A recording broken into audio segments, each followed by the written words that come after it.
Alhamdulillah wassalatu wassalam ala Rasulillah Sayyidina Muhammad ibn Abdullah wa ala alihi wa sahbihi wa man wala wala hawla wala quwwata illa billah. Subhanaka la ilma lana illa ma 'allamtana innaka antal alimul hakim. Rabbi shrah li sadri wa yassir li amri wahlul 'uqdatam min lisani yafqahu qawli bi rahmatika ya arhamar rahimin. Amma ba'd. Alhamdulillah, kita bersyukur kepada Allah Subhanahu wa taala yang pada malam hari ini kita semua dikumpulkan oleh Allah Subhanahu wa taala di majlis yang mulia, di tempat yang mulia dan di waktu yang mulia untuk bersama-sama kita beribadah kepada Allah, untuk bersama-sama kita mengkaji syariat-syariat Nabi Muhammad sallallahu alaihi wasallam. Mudah-mudahan dengan barokahnya kita hadir di majlis yang mulia ini, Allah Subhanahu wa taala mengampuni dosa-dosa kita, menutup segala aib kita, hajat kita semua. Ilmu kita dijadikan ilmu yang bermanfaat bagi kita, keluarga kita dan saudara-saudara kita. Amin Allahumma amin ya rabbal alamin.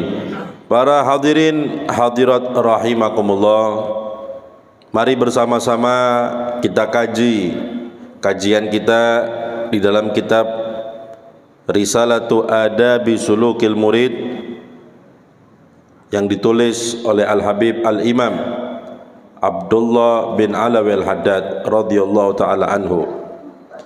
Kemarin kajian terakhir beliau memberikan nasihatnya kepada kita tentang bahwasannya manusia apabila dia ingin sukses di kehidupan akhiratnya, maka tidak cukup berkeinginan saja, tapi harus berusaha untuk supaya menjadi orang yang sukses di akhirat. Bagaimana cara usahanya?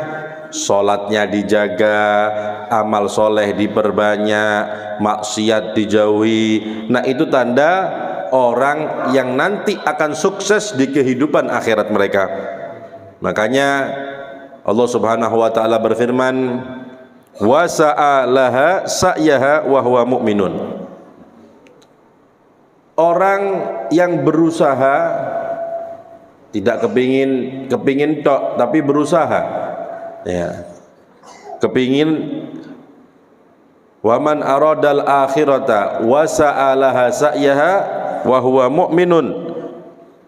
Barang siapa yang berkeinginan kehidupan akhiratnya nikmat, maka dia berusaha.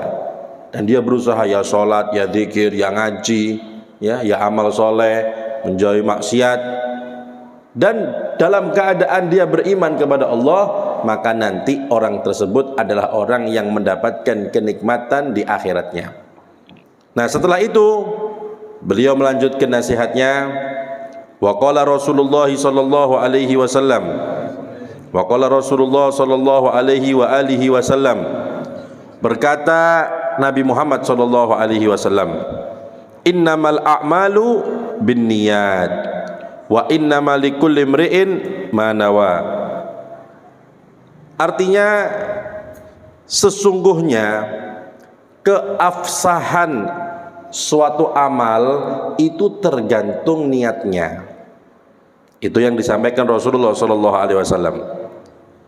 Dan hanya saja setiap seseorang itu tergantung dengan apa yang dia niati. Kalau dia niatnya baik, maka otomatis pekerjaan yang ia kerjakan itu menjadi baik. Di sini Rasulullah Shallallahu Alaihi Wasallam menjelaskan kepada kita betapa kita pentingnya untuk memperhatikan niat. Jangan dikira Pak, niat ini sangat berperan dalam kehidupan kita, khususnya masalah ibadah. Kapan ibadah niatnya salah, maka nggak dianggap oleh Allah Subhanahu wa taala. Tidak sah kalau tidak sesuai tuntunan syariat, atau mungkin punya niat yang lain selain kepada Allah Subhanahu wa taala, maka justru ibadahnya itu dianggap maksiat oleh Allah Subhanahu wa taala. Kenapa? Karena niatnya yang tidak benar. Ya. Jadi niat ini penting para hadirin. Oleh karena itu kita harus selalu memperbaiki niat kita. Apapun yang kita kerjakan, ibadah saja Pak, harus kita koreksi. Betul enggak kita ini sholat karena Allah? Diperiksa dulu. Oh, kalau belum, dimantapkan. Saya sholat ibadah semata-mata karena Allah Subhanahu wa taala. Jangan sampai nanti ibadah niatnya bukan karena Allah. Percuma Pak, ya. Rugi kita. Manusia di dunia mungkin sholat berjamaah di masjid, tapi niatnya lain. Apa niatnya? Oh, kepingin dipuji mungkin. Oh, ndak enak soalnya tonggoi masjid, mosok asbahin masjid. Apa kata orang nanti? Loh, niatnya takut diomongi orang, niatnya kepingin dipuji orang. Rugi ini orang. Akhirnya yang dia dapat sesuai niatnya. Wa innama likulli imri'in ma nawa, kata Rasulullah. Seseorang itu tergantung niatnya. Oh, niatnya ketika dia ibadah kepingin dapat pujian, ya sudah, di dunia dipuji. Oh, masya Allah lek sholat di teng masjid. Nah, nikul gak pernah ninggal sholat jamaah. Loh, hanya dapat pujian saja, di akhirat gak dapat apa-apa. Karena tujuannya bukan karena Allah kok. Ibadah yang dia lakukan bukan karena Allah, akan tetapi mencari perhatian manusia. Nah, ini sebagai pelajaran untuk diri kita, ya. Orang ngaji ini Pak, ngaji itu yang terutama, ya, intinya itu supaya memperbaiki diri kita. Kalau kita mendengarkan penjelasan nasihat, contohnya ini, oh berarti bahaya ya, jangan sampai saya kesel sholat jamaah teng masjid, di akhirat nggak dapat apa-apa. Nah, itu baru baik Pak. Bukan nanti dengarkan pengajian, oh iya tonggoku suka ngono iku. Iku nang masjid sembayang kepingin dipuji iku. Loh, ternyata dapat ilmu untuk ngoreksi orang. Loh, keliru Pak. Ya. Tak boleh seperti itu. Harus husnudzon. Ngaji untuk diri kita. Ya. Jangan sampai kita seperti itu. Nah, itu maksudnya. Atau untuk mengingatkan anak kita, nak, sholat ikhlas karena Allah. Hati-hati, jangan sampai ada tujuan-tujuan lain. Nah, gitu para hadirin. Ya. Kadang-kadang kok sing ngilokno sing gak sholat teng masjid, Pak. Ya. Terus gak sembahyang masjid, ngilokno wong sing teng masjid mana. Nah, niku ya. Nah, dulu para hadirin, bayangkan ya. Ibadah itu kan baik. Orang sholat baik, ya. Tapi kalau niatnya salah, menjadi salah itu ibadah. Sholat itu kan baik menghadap Allah. Tapi kalau tujuannya salah, niatnya salah, maka ibadahnya itu dianggap salah. Sodakoh baik Pak, sodakoh, bantu orang, nyumbang masjid, baik itu, manfaat. Tapi perbuatan yang baik itu kapan mempunyai niat yang salah, orang yang melakukannya menjadi rusak itu ibadah. Nggak ada artinya apa-apa di sisi Allah Subhanahu wa taala. Padahal ibadahnya baik, dirusak karena niat yang jelek. Tuh. Hati-hati para hadirin. Niat ini di hati cuma berperan dalam ibadah kita, dalam keseharian kita, dalam amal soleh kita. Dulu diceritakan di zaman nabi-nabi terdahulu para hadirin, ada umat daripada nabi terdahulu, dua saudara. Yang satu saudaranya suka maksiat. Kebetulan tinggalnya satu di atas, satu di bawah. Adik kakak ini. Yang satu kerjaannya maksiat, toh. Satu lagi saudaranya yang tinggal di atas kerjanya ibadah, toh. Nah, suatu ketika iblis mendatangi yang ahli ibadah. Dia mengatakan, dhayya'ta wa asafa alaika, dhayya'ta umraka fi hasri nafsik wa it'abi badanik. Alangkah ruginya kamu ini. Ini dikelabui iblis, Pak. Iblis datang mengelabui. Rugi kamu ini. Kamu telah menyia-nyiakan usiamu, menahan dirimu, kamu capek ibadah, ya.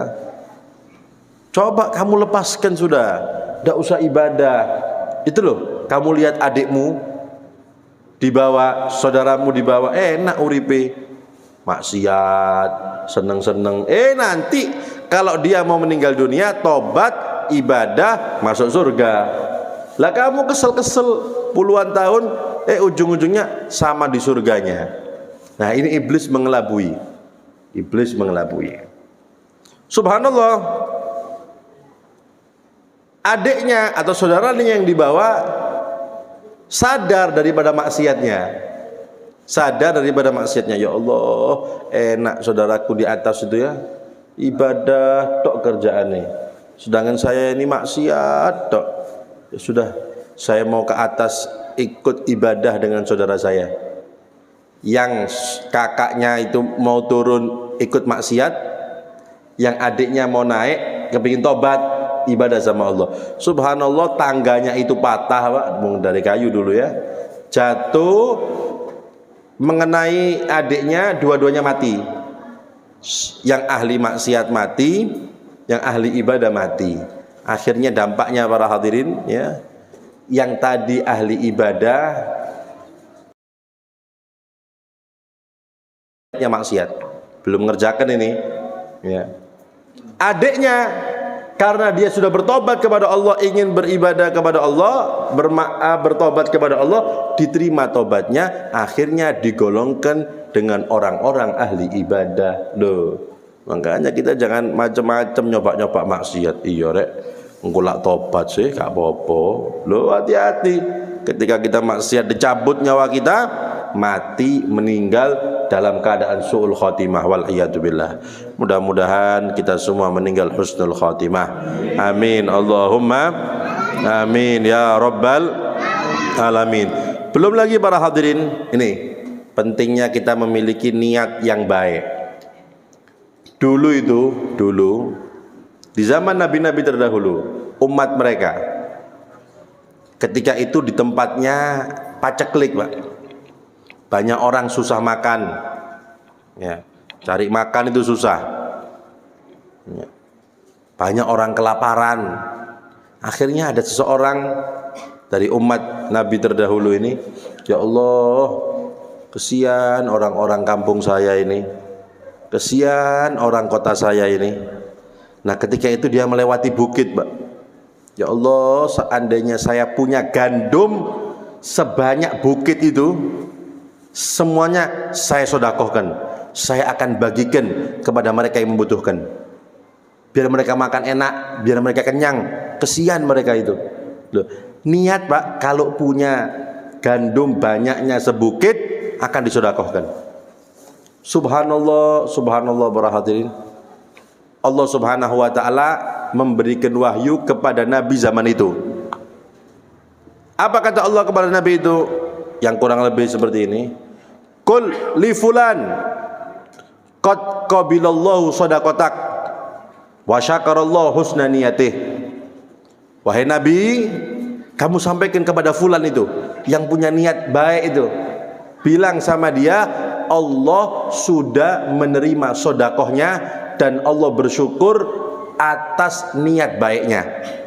Allah senang atas niat baiknya. Loh, bayangkan, Pak, dianggap dia itu sedekah gandum sebanyak bukit itu.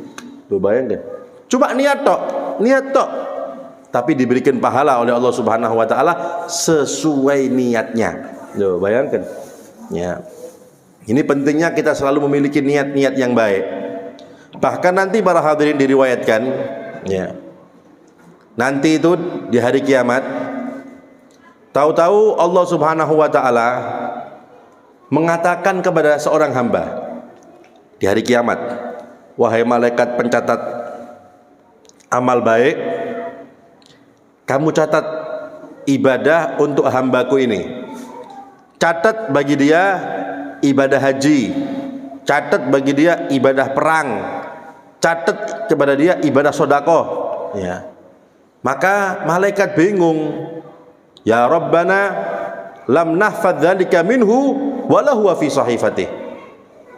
Ya Allah, kami tidak pernah hafal dia melakukan perang, melakukan sedekah, melakukan haji, nggak ada itu. Dan di catatannya juga nggak ada ibadah haji, nggak ada perang, nggak ada sedekah. Maka apa kata Allah Subhanahu wa taala? Fayaqulullah taala innahu nawahu. Ya wahai malaikat, memang dia tidak haji, mereka tidak perang, dia tidak sedekah, tapi dia sudah niat. Karena niatnya itu Allah memberikan sesuai niatnya. Pahala haji, pahala sedekah, pahala perang di jalan Allah Subhanahu wa taala. Loh, karena niatnya. Dalam keterangan yang lain, Allah Subhanahu wa taala ketika dihadapkan hamba di hadapan Allah Subhanahu wa taala, maka Allah memerintahkan untuk memberikan catatan amalnya. Ya. Dibuka sama hamba ini, Pak. Tuh. Ada pahala haji. Loh. Ada pahala perang. Loh, ada pahala umroh. Ada sedekah. Padahal dia tidak pernah melakukan ini, ya. Maka dikembalikan sama hamba ini.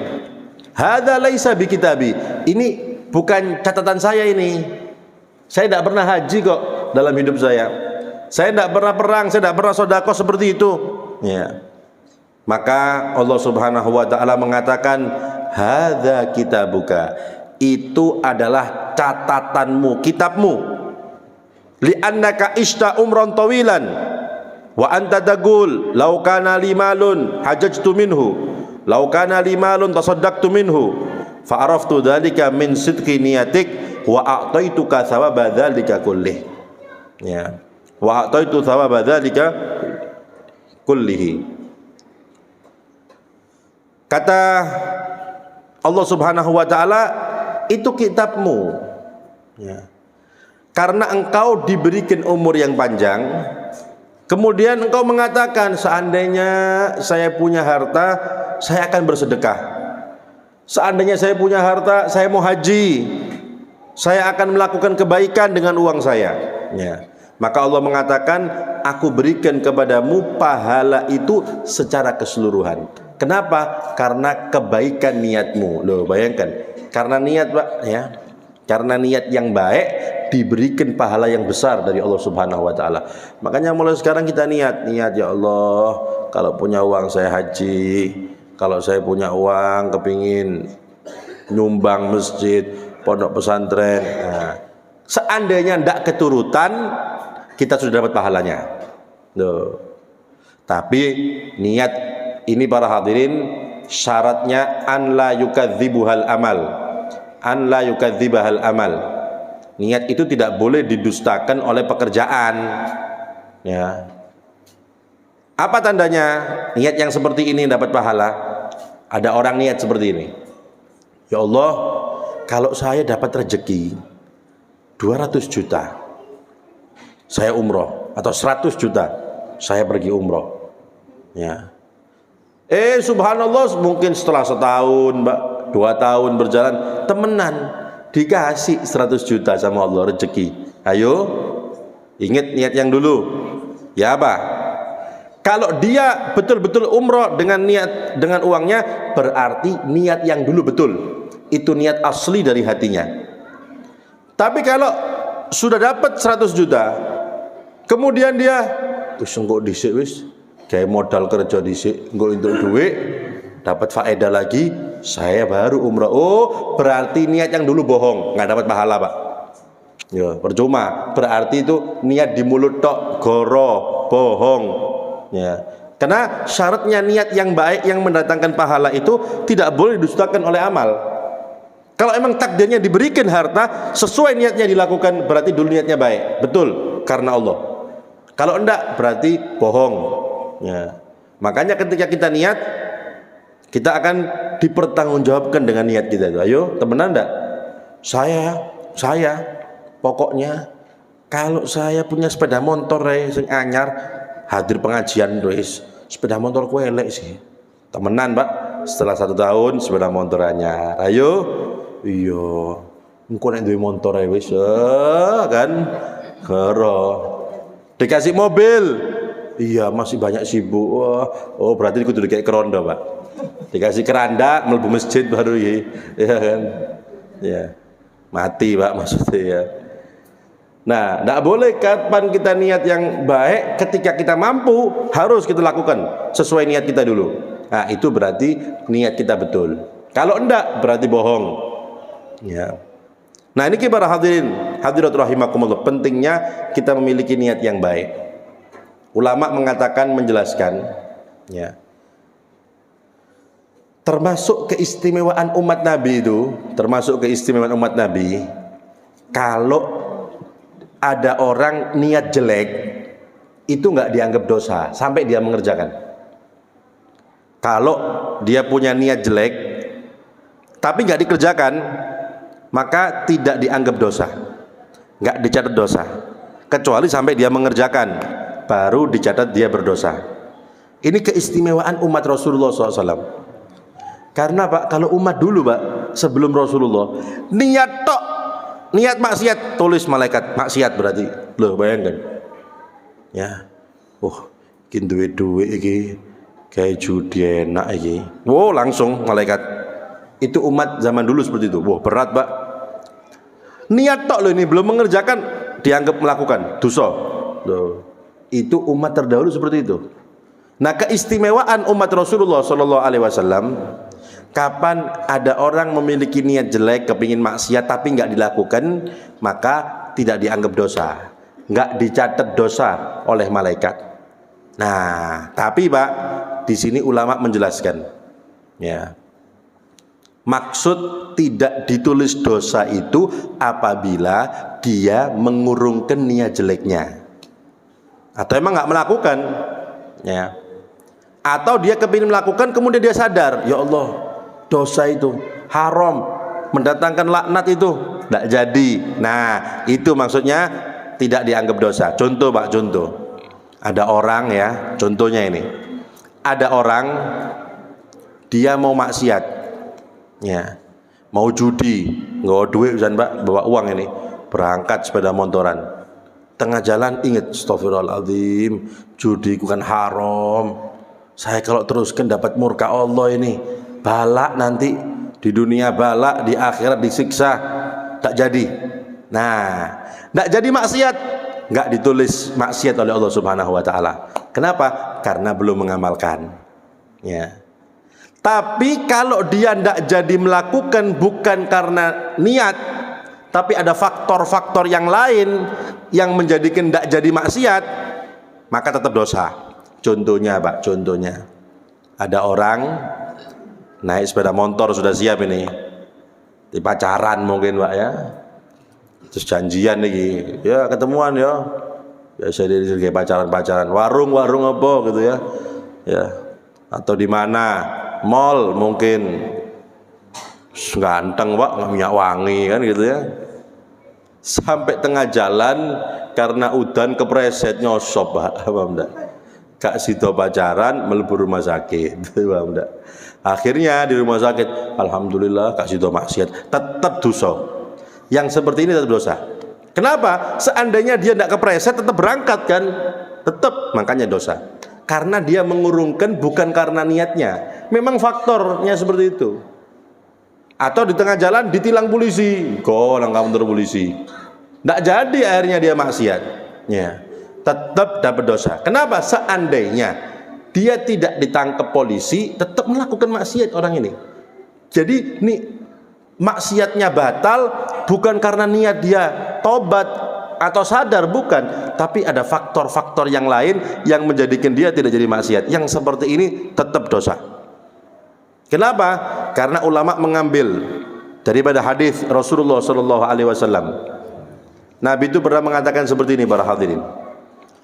Al-qatilu wal maktulu finnar, kata Rasulullah. Orang yang membunuh dan orang yang dibunuh dua-duanya di neraka. Sahabat bingung, Pak. Ya, sahabat bingung para hadirin. Kalau yang membunuh jelas dia kan membunuh, neraka. Lah yang dibunuh niki kan korban, kok juga di neraka? Makanya sahabat memberanikan diri tanya sama Rasulullah. Ya Rasulullah, kalau yang membunuh jelas Kanjeng Nabi membunuh. Lah yang dibunuh ini kok juga di neraka Kanjeng Nabi? Apa kata Rasulullah? Li'annahu harisun ala qatri sahibi. Iya kata Rasulullah, dia itu sudah berambisi untuk membunuh temannya, saking kedisian mati deh. Coba dia tidak mati, dia yang jadi pembunuh. Loh. Di sini Nabi mengatakan dua-duanya di neraka. Yang meninggal juga di neraka. Kenapa Rasul mengatakan? Karena dia sudah niat membunuh temannya, saking kedisian mati. Coba dia tidak mati, dia jadi pembunuh akhirnya. Makanya di sini ulama mengambil dalil dua-duanya di neraka. Ulama mengambil dalil daripada hadis ini, niat yang jelek kalau itu batal niatnya bukan karena dia sendiri, preset, tangkap polisi, dompetnya ketinggalan, mau mana, lu, nanti maksiat iya dompetnya ketinggalan, males ya, tidak jadi, lo tetap dosa. Seandainya dompetnya tidak ketinggalan, seandainya nggak ditangkap polisi, maksiat dan oh iya, makanya dosa. Karena mengambil daripada hadis tadi, al-qatilu wal maqtulu finnar, kata Rasulullah. Orang yang membunuh dan orang yang dibunuh dua-duanya masuk ke dalam neraka, wal iyadzubillah. Mudah-mudahan kita termasuk orang-orang yang memiliki niat-niat yang baik, niat selalu ibadah, niat amal soleh, dan sesuai niat kita melakukannya. Amin. Allahumma amin ya rabbal alamin. Oleh karena itu para hadirin, pentingnya kita memiliki niat-niat yang baik ya. Pentingnya kita memiliki niat-niat yang baik. Makanya para salaf itu, para salafun soleh, orang-orang terdahulu, orang-orang soleh terdahulu, para habaib terdahulu, itu mereka itu yu'allimuna auladahum an-niyah kama yu'allimuna surat al-fatihah. Yang kurang lebih seperti itu, Pak. Mereka itu mengajari anak-anaknya niat seperti mereka mengajari surat al-fatihah. Ya apa, kalau kita punya anak kita ajari surat fatihah, kan selalu ditalkin terus, dilalar, ayo bismillahirrahmanirrahim, ayo terus alhamdulillah, terus kan seperti itu, Pak, sampai mereka hafal. Nah begitu pula mereka itu kalau mengajari anak mereka niat seperti itu. Ayo nak, mau makan ini, nak, baca doa, cuci tangan sudah, niat nak, niat nak kamu makan supaya ibadahnya kuat, niat nak kamu ngaji, ngajinya kuat, pahala dari Allah Subhanahu wa taala. Kenapa? Karena niat baik. Gitu para hadirin, orang dulu tuh bukan mangan kok ngai mangan kambing atau ayam, Mbak, makan enggak. Ayo nak, cuci tangan, baca doa, niat yang baik, niat kalau ngaji kuat, niat kalau ibadah kuat. Loh, itu dulu. Loh, zaman sekarang, Mbak, ayo nak mangan ben kuat kan, ben di sekolah gak diantem tok ae kon iku. Antem ono kanca-kancamu iku semokong-mokong lho. Disuruh makan banyak untuk tukaran, Pak, kan gitu. Ya, itu kalau sekarang seperti itu mungkin. Pakai baju, nak, niat yang baik, mulai dari kanan makainya ya. Ada doanya, niat nutup aurat, niat menjaga harga diri, gitu ya. Niat baik, niat ibadah. Bukan nak pakai baju yang bagus kamu, kok dilokno kok nek lambimu elek. Loh, takut hinaan orang akhirnya. Salah. Itu tertancap dalam hati anak-anak kita. Akhirnya mereka tumbuh menjadi orang yang gengsi, sombong. Kenapa? Karena kita mulai kecil didiknya seperti itu. Mulai kecil, ayo makan supaya kuat kamu, jangan mau kalah sama teman-teman kamu. Loh, sombong akhirnya, Pak. Kamu nak, jangan pakai baju yang bagus, jangan jelek, nanti kamu dihina. Loh, akhirnya anak kita tuh tumbuh sombong, menjadi orang yang angkuh. Kenapa? Karena kita cara mendidiknya salah. Coba dididik cara baik, niat yang baik, nak, supaya dapat pahala. Nah, tumbuh anak kita menjadi anak yang soleh, anak yang soleha. Oleh karena itu orang dulu perhatian, Mbak, tentang niat untuk anak-anak mereka. Seperti mengajari suratul Fatihah. Nah, ini pelajaran bagi kita para hadirin. Ya. Orang-orang dulu itu, Pak, Bu, tidak mau kalah dengan guru-guru ngajinya. Jadi orang-orang tua zaman dulu itu tidak mau kalah dengan guru-guru ngaji. Pokoknya anaknya kalau baca atau hafal surat Fatihah harus diajari oleh mereka sendiri, orang tuanya. Tidak mau diserahkan guru ngaji. Kenapa? Karena surat Fatihah ini akan dibaca seterusnya sampai mereka meninggal dunia. Bayangkan, setiap sholat, setiap rakaat wajib baca Fatihah. Loh, berapa kali baca Fatihah? Makanya orang tua yang cerdas tidak mau menyerahkan urusan surat Al-Fatihah kepada guru ngajinya. Dia sendiri yang ngajari. Yang lainnya silahkan. Tapi kalau Fatihah harus dia. Nah, orang tua dulu seperti itu. Rebutan sama guru ngajinya ngajari Fatihah. Ya. Selesai Fatihah, sakarepe. Belajar yang lain sama guru enggak apa-apa. Tapi kalau suratul Fatihah harus sama mereka, orang tuanya sendiri. Lu bayangkan kalau kita ngajari anak kita suratul Fatihah, kemudian dibaca oleh anak kita, terus dibaca terus, bayangkan setiap rakaat, setiap hari berapa kali, itu pahalanya mengalir terus kepada kita. Kenapa? Karena kita yang mengajari suratul Fatihah. Makanya rugi orang tua itu kalau urusan surat Al-Fatihah diserahkan kepada guru ngajinya. Sing enak guru ngajinya, enak guru ngaji, oh santrinya banyak, setiap hari dapat kiriman, Pak, pahala terus. Kenapa? Selalu dibaca surat Fatihah itu. Loh, kita jangan mau kalah. Ya, Fatihah kita yang mengajari. Yang lainnya tidak apa-apa, silakan guru ngaji. Nah, itu yang dilakukan oleh orang-orang terdahulu. Ya. Nah, kemudian para hadirin, Rasulullah Shallallahu Alaihi Wasallam beliau meneruskan hadisnya, faman kanat hijratuhu ilallahi wa rasulih fahijratuhu ilallahi wa rasulih. Beliau memberikan gambaran, barang siapa yang hijrahnya, tujuan hijrahnya untuk mendapatkan keridhaan Allah, untuk mendapatkan keridhaan Rasulullah Shallallahu Alaihi Wasallam, fahijratuhu ilallahi wa rasulih, maka hijrah yang ia lakukan akan diterima di sisi Allah Subhanahu wa taala dan juga Rasulullah sallallahu alaihi wasallam. Digambarkan dengan orang yang hijrah. Hijrah itu beberapa kali muslimin, termasuk dari Mekah ke Habasyah, itu hijrah pertama, beberapa sahabat, dan 2 kali berangkat ke Habasyah. Ya. Yang memimpin sahabat Ja'far bin Abi Thalib, kakaknya Sayyidina Ali. Hijrah pertama itu, Pak, ke Habasyah. Rasulullah boten tumut, tidak ikut, tapi memerintahkan sahabat Ja'far untuk memimpin beberapa sahabat berangkat ke Habasyah, Ethiopia. Di situ ada raja yang nanti akan memberikan pertolongan. Siapa yang membawa? Rasulullah menunjuk sahabat Ja'far. Sahabat Ja'far ini kakaknya Sayyidina Ali, para hadirin. Sahabat Ja'far ini kakaknya Sayyidina Ali.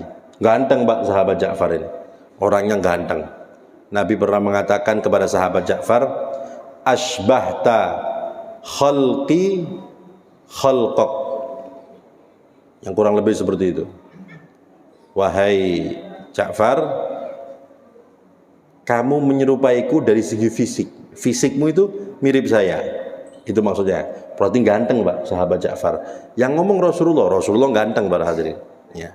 Begitu pula dalam keterangan yang ditambah wa khuluqi khuluqak. Akhlaknya juga seperti Rasulullah SAW, meniru Nabi Muhammad SAW. Itu sahabat Ja'far, kakaknya Sayyidina Ali. Nah, berangkat ke Habasyah, tinggal di sana. Itu hijrah yang pertama. Dan ke Habasyah 2 kali hijrah. Sahabat Nabi Muhammad hijrah yang pertama pernah Rasulullah ke Taif sebenarnya, tapi yang terkenal hijrah Rasulullah dari Mekah ke Madinah. Nabi itu mengibaratkan dengan hijrah ini tidak sembarangan, para hadirin. Hijrah ini bayangkan meninggalkan keluarga, meninggalkan harta, toko, asetnya. Sahabat yang di Mekah itu Mereka juga orang-orang kaya sebagian, orang-orang sukses, bukan orang-orang miskin. Mereka punya rumah di Mekah, mereka punya aset di situ, mungkin mereka punya kebun di situ, mereka punya toko di situ, mereka punya keluarga. Ditinggal semuanya, cuma bawa baju tok, berangkat ke Madinah. Di Madinah menjadi fakir, nggak punya apa-apa. Demi apa? Demi Allah dan Rasulnya. Loh, nah sembarangan hijrah itu para hadirin. Meninggalkan harta, keluarga, apapun yang dimiliki, demi taat kepada Allah, taat kepada Rasulullah. Nah makanya Rasul mengatakan, barang siapa yang tujuan hijrahnya untuk Allah dan Rasulnya, maka akan diterima oleh Allah dan Rasulnya. Maksudnya akan mendapatkan keridhaan Allah, mendapatkan keridhaannya Rasulullah SAW. Sebaliknya para hadirin, wa man kanat hijratuhu ila dunya yusibuha aw imra'atin yankihuha fa hijratuhu ila ma hajara ilaih. Dan barang siapa yang tujuan hijrahnya itu untuk urusan dunia, ternyata pergi ke Madinah untuk supaya dapat harta, atau mungkin untuk perempuan yang dikawininya, ya, tujuan hijrahnya supaya kawin di situ. Maka apa kata Rasulullah? Maka tujuannya, maka niatnya atau yang dia dapatkan sebagaimana yang ia niati, yaitu dapat dunia, dapat perempuan, tapi di akhirat maksudnya nggak dapat apa-apa. Tuh, eman mbak, capek-capek ibadah, tujuannya cuma dunia, kepingin dibalas di dunia, eman, ya, kepingin harta, kepingin wanita untuk dikawini, ya, maka eman. Yang didapatkan sesuai niatnya, maksudnya nanti di akhirat orang tersebut tidak akan dapat apa-apa. Oleh karena itu, para hadirin hadirat rahimakumullah, Rasulullah SAW beliau itu pernah menjelaskan di dalam hadis yang lain, ya, man ghaza walam yanwi illa iqalan falahu manawa, kata Rasulullah. Barang siapa yang berperang, kata Nabi, perang mbak, perang tidak sembarangan. Kalau selamat putul mbak, suwek putul, ya. Kalau tidak ya mati, syahid. Ini perang. Nabi mengumpamakan dengan perang. Barang siapa yang berperang, dalam tujuan perangnya dia tidak niat kecuali untuk mendapatkan ikol, tali yang ada di leher hewan itu, ya.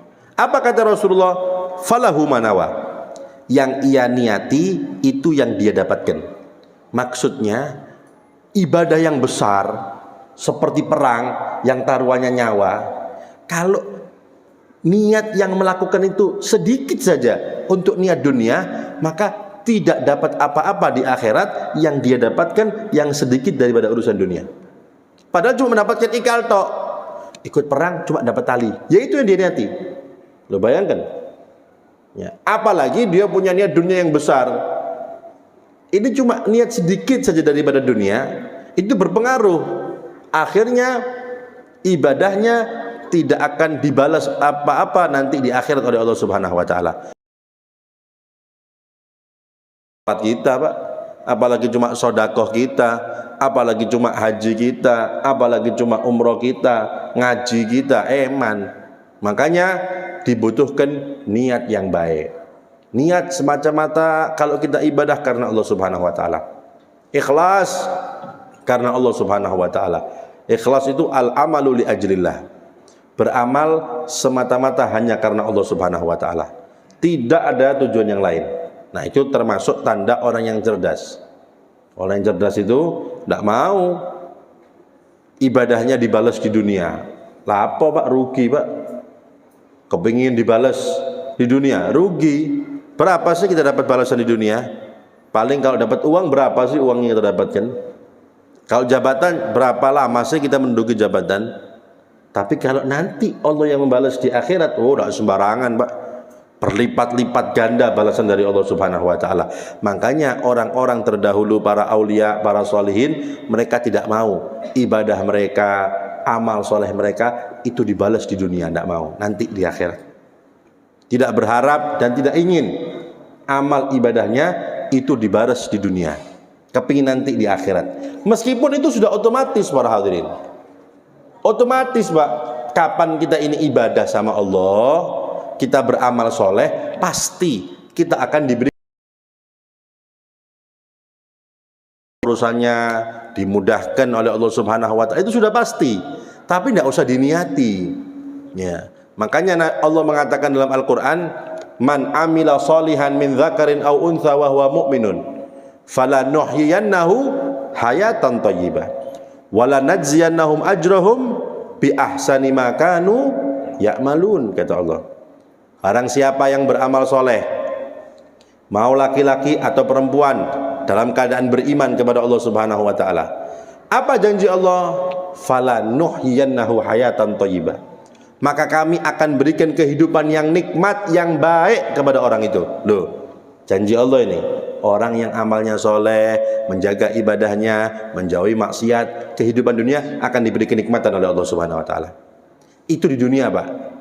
Di akhirat, wala najziyannahum ajrahum bi ahsani ma kanu ya'malun, dan kami nanti akan balas di akhirat dengan pahala yang lebih baik dari apa yang mereka kerjakan. Loh, itu sudah sistem para hadirin. Enggak usah diniati. Salat kita, amal kita, sedekah kita, niatkan murni sama Allah. Niatkan murni karena Allah Subhanahu wa taala. Nanti digampangkan urusan dunia, digampangkan urusan-urusan kita, itu sudah otomatis. Enggak usah diniati. Makanya rugi kalau ada orang sholat tujuannya supaya dagangannya laris. Lah pokok ngaji, iya kula nek ngaji sak juz bendino laris daganganku kowe.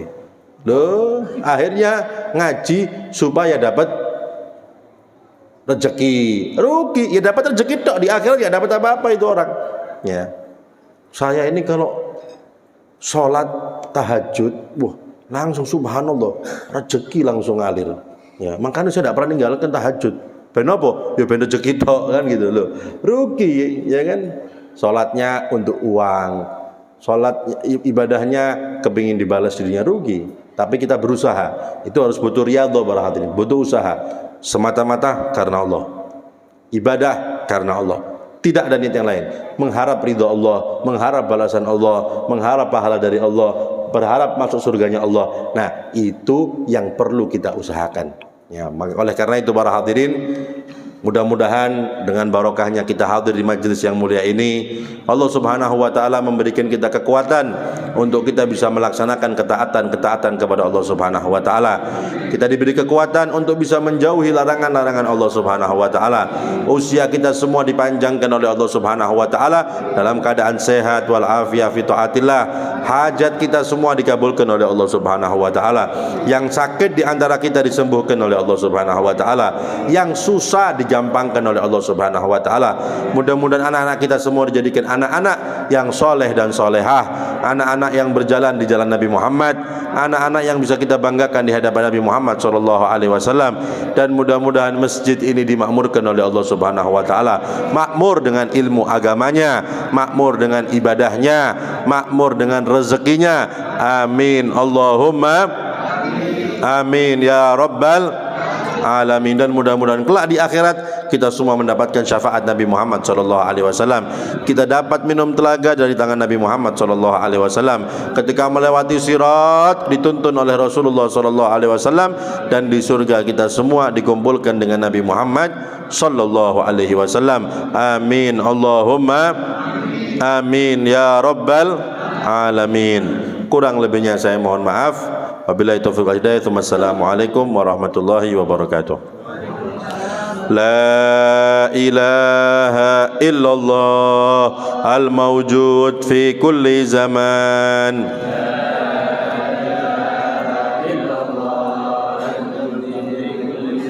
La ilaha illallah al-ma'bud fi kulli makan.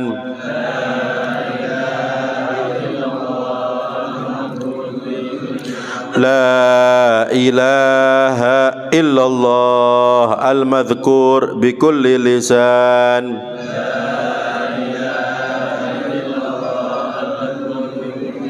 La ilaha illallah al-ma'ruf bil ihsan.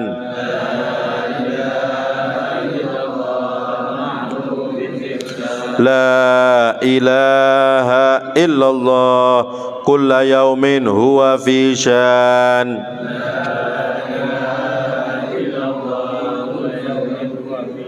لا إله إلا الله الأمان الأمان من زوال الإيمان